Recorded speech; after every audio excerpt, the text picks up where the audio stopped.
D K Shivakumar CM ರೇಸಲ್ಲಿ ಇದ್ರಿ sir. ಈಗ ಮತ್ತೆ ಬಿಹಾರ್ ಎಲೆಕ್ಷನ್ ಆಯಿತು, ಒಂದಷ್ಟು ಕನ್ಫ್ಯೂಷನ್ ಸ್ಟಾರ್ಟ್ ಆಯಿತು. ಮೊನ್ನೆ ಡೆಲ್ಲಿಗೆ ಬೇರೆ ಹೋಗಿದ್ರು, ಏನು ಆಶ್ವಾಸನೆ ಸಿಕ್ಕಿದೆ? ಡಿ ಕೆ ಶಿವಕುಮಾರ್ ಅವರು ಡೆಲ್ಲಿಗೆ ಹೋಗೋದು ಹೊಸದೇನಲ್ವಲ್ಲ. ಅಲ್ಲ, ಈ ಸಂದರ್ಭದಲ್ಲಿ ಮಹತ್ವ ಪಡ್ಕೊಂಡು ಸರ್. ಯಾವ ಸಂದರ್ಭ?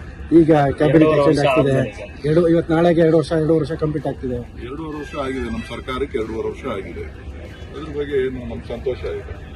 Power sharing sir, power sharing ಆ ವಿಚಾರ ಚರ್ಚೆನಲ್ಲಿಲ್ಲ.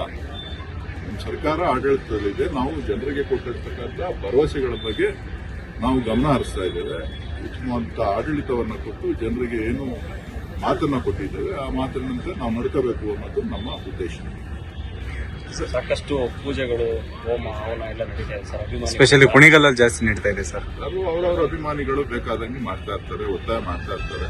ಅವರ ಅನಿಸಿಕೆಗಳಿಗೆ ನಾವು ಏನು ಹೇಳಲಿಕ್ಕೆ ಆಗೋದಿಲ್ಲ.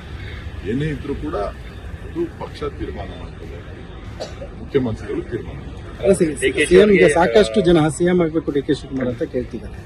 ಅದು ಪಕ್ಷ ತೀರ್ಮಾನ ಮಾಡೋದು. ಸದ್ಯಕ್ಕೆ ಮುಖ್ಯಮಂತ್ರಿ ಹುದ್ದೆ ಖಾಲಿ ಇಲ್ಲ. ಅವರಿಗೆ ಯೋಗ ಮತ್ತೆ ಅದೃಷ್ಟ ಎಲ್ಲ ಇದೆ ಅಂತ ಅಂತಾರೆ. ಅದು ಗೊತ್ತಿಲ್ಲ, ಭಗವಂತನ ಏನು ತೀರ್ಮಾನ ಇದೆ ಕಾದು. ಸರ್, ಲಿಂಕಿಂಗ್ ಕೆನಾಲ್ ಕಾಮಗಾರಿ ಸರ್ ಯಾವಾಗಿಂದ ಪ್ರಾರಂಭ ಆಗುತ್ತೆ ಸರ್? ಕೆನಾಲು ಕಾಮಗಾರಿ ಮಾಡಬೇಕು. ಈಗ ಲ್ಯಾಂಡ್ ಅಕ್ವಿಷನ್ ಪ್ರಾರಂಭ ಆಗಿದೆ. ಇನ್ನೊಂದು 2 ತಿಂಗಳೊಳಗೆ ಲ್ಯಾಂಡ್ ಅಕ್ವಿಷನ್ ಪ್ರೋಸೆಸ್ ಕಂಪ್ಲೀಟ್ ಆಗುತ್ತೆ. ಅದಾದ ತಕ್ಷಣ ಮತ್ತೆ ಕಾಮಗಾರಿಗೆ ಚಾಲನೆ ಕೊಡ್ತೀವಿ. ರೈತರು ವಿರೋಧ ಇದೆ ಸರ್ ಆ ಭಾಗದಲ್ಲಿ.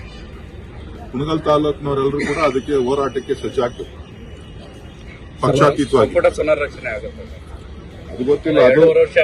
ಅದು ಮುಖ್ಯಮಂತ್ರಿಗಳು ಮತ್ತು ನಮ್ಮ ಪಕ್ಷದ ವರಿಷ್ಠರಿಗೆ ಬಿಟ್ಟಿರ್ತಕ್ಕಂಥ ವಿಚಾರಗಳೆಲ್ಲವೂ. If you like this video, ಬೇಗ ಲೈಕ್ ಮಾಡಿ, ಕಾಮೆಂಟ್ ಮಾಡಿ, ಶೇರ್ ಮಾಡಿ ಹಾಗೂ ಯೋಯೋ ಟಿವಿ ಕನ್ನಡವನ್ನು ಸಬ್ಸ್ಕ್ರೈಬ್ ಮಾಡಿ.